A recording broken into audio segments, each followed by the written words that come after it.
The first digital highway of the 70s, the ARPANET, was not a commercial enterprise. It was built by graduates, from MIT mainly, with Pentagon funds.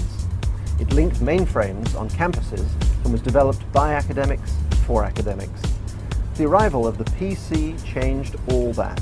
When the Apple II, invented here in Silicon Valley, hit the market, followed a couple of years later by the IBM PC, anybody with $1,500 could own a computer, and the PC business took off like a rocket. With personal computers proliferating on company desktops, it was a logical next step to connect them all into a network.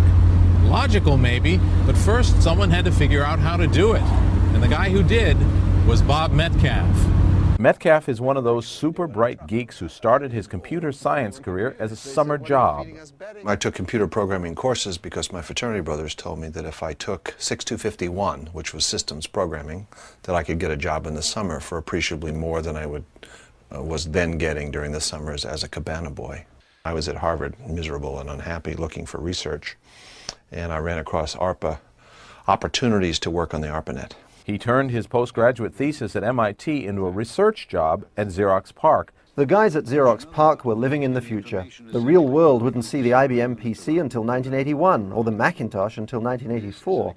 But at Xerox PARC, they'd already invented a personal computer, which they called the Alto, and there was one on every researcher's desk.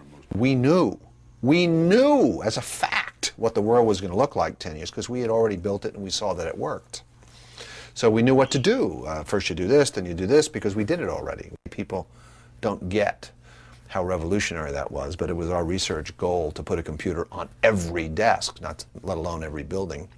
So we needed a network that would connect hundreds of computers at hundreds of kilobits per second at hundreds of meters of separation. That was our spec. And out popped a network for doing that at 3 megabits per second among up to 256 computers separated by up to a mile along one big piece of coaxial cable, which we called the ether.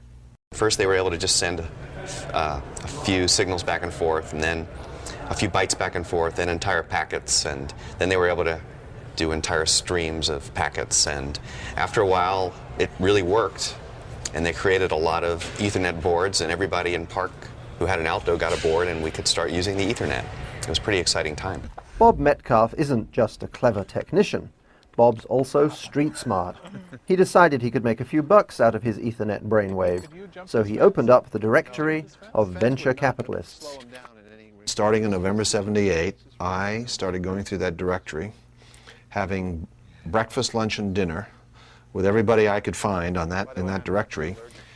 Not to raise money, I just asked them how to start a company. In June of '79, I sat down to name my company and ended up calling it Computer Communication Compatibility, 3Com. And by the time I left in 1990, we were $400 million a year with 2,000 people.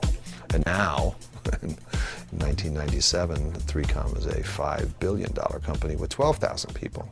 Incredible.